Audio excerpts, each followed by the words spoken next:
वतीनं ज्ञानेश्वरी मुंडेंनी पोलीस कार्यालयामध्ये विष घेतलेलं आहे।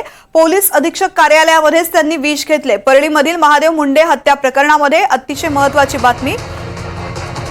पत्नी ज्ञानेश्वरी मुंडे यांनी रुग्णालयामध्ये उपचार त्यांच्यावरती सध्या सुरू करण्यात आलेले आहेत। पोलीस अधीक्षक कार्यालयामध्येच त्यांनी आत्महत्येचा प्रयत्न केलेला आहे, तिथेच त्यांनी विष घेतलेला आहे। सध्या त्यांना रुग्णालयात दाखल करण्यात आले आणि त्यांच्यावरती उपचार सुरू आहेत। महादेव मुंडे यांच्या मृत्यू प्रकरणामध्ये योग्य ती चौकशी व्हावी आणि आरोपींवरती कारवाई व्हावी यासाठी त्यांनी आधी उपोषण सुद्धा केलेलं होतं। माझे सहकारी आकाश सावंत या संदर्भातली माहिती देतात। आकाश, ज्ञानेश्वरी मुंडे यांची प्रकृती सध्या कशी आहे?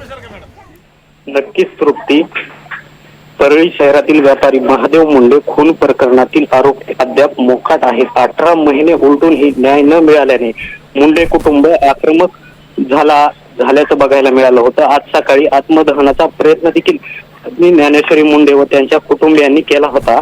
पोलीस अधीक्षकांच्या भेटीनंतर बाहेर पडल्यानंतर त्यांनी एक गाडीमध्ये बसल्यानंतर एक विषारी औषध प्राशन केल्याची धक्कादायक घटना समोर आली आहे। त्यांना बीडच्या जिल्हा रुग्णालयात उपचारासाठी दाखल करण्यात आलं असून अद्याप त्यांच्यावरती उपचार सुरू आहेत। आकाश, या ठिकाणी त्यांनी जेव्हा आत्मदहनाचा प्रयत्न केला तेव्हा नेमकी काय परिस्थिती होती? त्यावेळेस पोलिसांनी त्यांची भेट घेतलेली होती का? काही आश्वासन त्यांना देण्यात आलं होतं? हो, ज्यावेळेस त्यांनी आत्मदहनासाठी पोलीस अधीक्षक कार्यालयामध्ये आल्या त्या ठिकाणी पोलिसांचा मोठा बंदोबस्त तैनात करण्यात आला होता। पोलिसांनी त्यांना गाडीच्या खाली उतरून पोलीस अधीक्षक कार्यालयामध्ये नेलं व त्यांनी पोलीस अधीक्षक नवनीत कावत यांच्यासोबत साधारण अर्धा तास चर्चा केली आणि त्या चर्चेच्या नंतर त्या पोलीस अधीक्षक कार्यालयाच्या बाहेर पडल्यानंतर त्यांनी गाडीत बसल्यासाठी विषारी औषध प्राशन केलं।